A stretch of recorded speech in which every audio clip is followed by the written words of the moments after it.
Toby Abutbul knows just how fortunate he is to be still alive. February 13th at 11:08 in the morning, Abutbul was driving down Main Street in KIRYAT SHMONA, a city in northern Israel near Lebanon's border, when his car's dash cam captures the moment a Hezbollah missile lands a few feet away from him.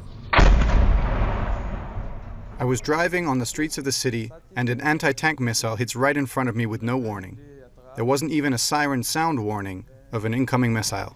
He immediately stops, puts his car in park, turns on the hazard lights, jumps out and takes cover behind his car. 10 seconds later, the second missile hits, injuring a mother and her child. And then come the sirens. 3 months earlier, on November 2nd, Hezbollah launched a barrage of 12 missiles at northern Israel, 2 of the missiles hitting right next to Abutbul's restaurant. Surveillance video shows the moment his father and 2 siblings enter the family restaurant and the missile's impact fling them to the floor, but not seriously injured. It was scary. My little sisters and father were here with me, but we quickly got into the bunker, and we understood that there's no room for playing games. This is very serious. 5 months later, he's nervous about what's coming. I believe Israel and Hezbollah are going to go to war.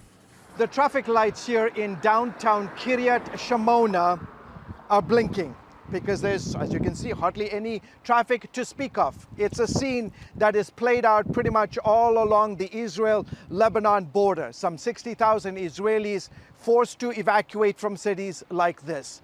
But you know, back in 2006, when Israel and Hezbollah were last at war, the circumstances and the situations were much different. And today, Hezbollah is a much more powerful army.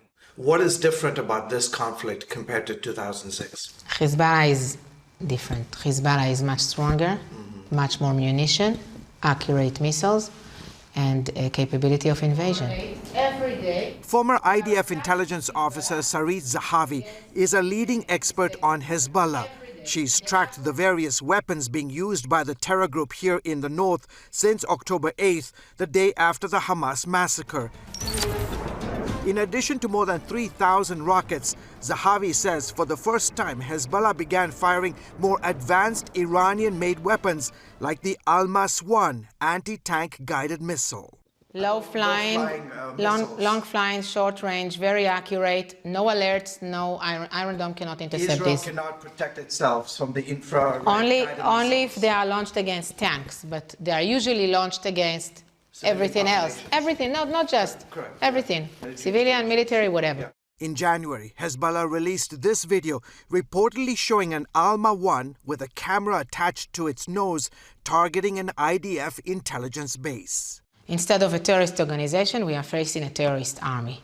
Army that has around 200,000 different kind of missiles, drones, rockets, mortars, different types, can get to everywhere in Israel. Hezbollah is also believed to have about 100,000 fighters. Hundreds of Hezbollah terrorists took part in what they described as a military maneuver.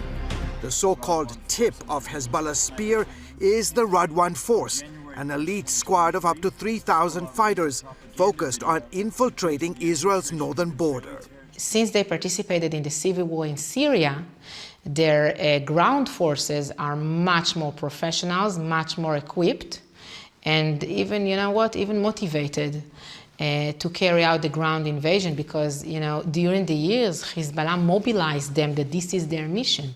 IDF released video of a strike in South Lebanon that allegedly took out a senior Radwan commander. Fighter jets also struck a reported Radwan military compound. Since Hezbollah opened the northern front against Israel, IDF attacked 4,000 targets in Lebanon. 10% of these are against the commando units of Hezbollah.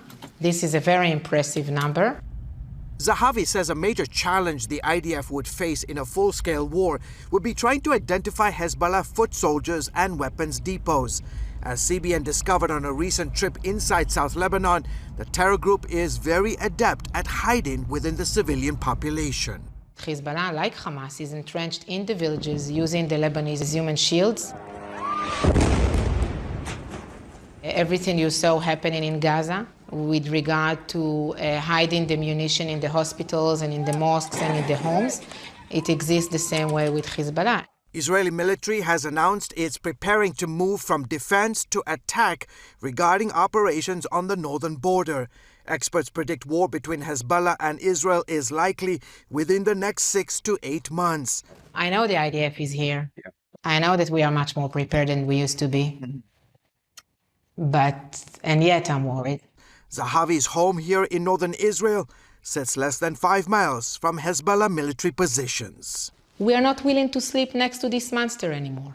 We want the threat to be dealt because what we have learned that once they have the capability to slaughter us, eventually they will use this capability.